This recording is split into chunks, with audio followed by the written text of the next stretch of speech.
ጤና ይስጥልኝ ችግኝና ችግር የሚተከልባቸው ኢትዮጵያውያን እንደምን ከርማችኋል? ፊደል መቁጠራቸውን የምንጠራጠራቸው ሰዎች የዘመን አቆጣጠራችን መቀየር አለበት አሉ።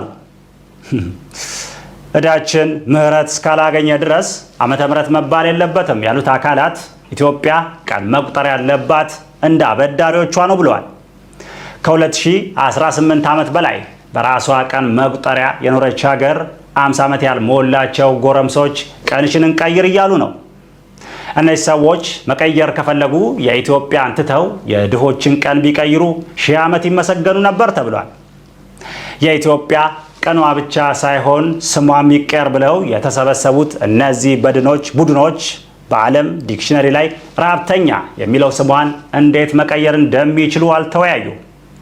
የተለያዩ ስሞች የኢትዮጵያን ስም ለመተካት የቀረቡ ሲሆን ሀገሪቱ ዱባይን መስላለች እያሉ ነጋ ጠባ የሚጨቀጭቁን ሰዎች ኢትዮጵያን ኢት ዱባይ ብሎ በመሰየም በዱቤ የምንገዛበትን መንገድ እያመቻቹ ነው።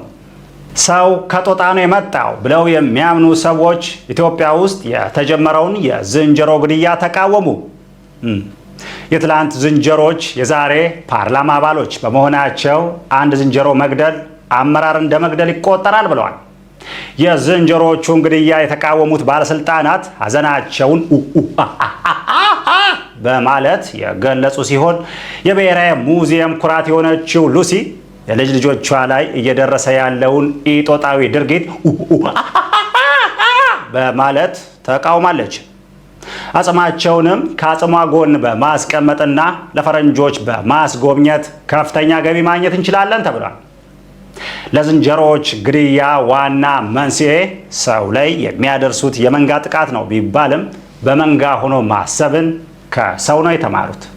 ኢትዮጵያ ውስጥ ያለው የሞት መልአክ የስራ ጫና ሊገለው ነው። እያንዳንዱ ቤት እየገባ ያለው የሞት መልአክ እንደ ቆጣሪ አንባቢ የሁሉንም ቤት እያንኳኳል። ከወጣቱ ይልቅ ለሞት መልአክ የስራ ዕድል የፈጠረችው ሀገር ጦርነቶችን በማጧጧፍ ወጣቱን እንደ ጧፍ እያነደደች ሟች እያመረተች ነው። ያለ ጊዜያቸው የሚጠሩ ወጣቶችን በማመላለስ ስራ የበዛበት የሞት መልአክ ዋናው ቢሮ ሰማይ ላይ ቢሆንም መጋዘኑ ግን ኢትዮጵያ ውስጥ ነው። ይህም በመሆኑ አብዛኛው የኢትዮጵያ ሕዝብ እቁብ ትቶ እድር እየጀመረ ነው።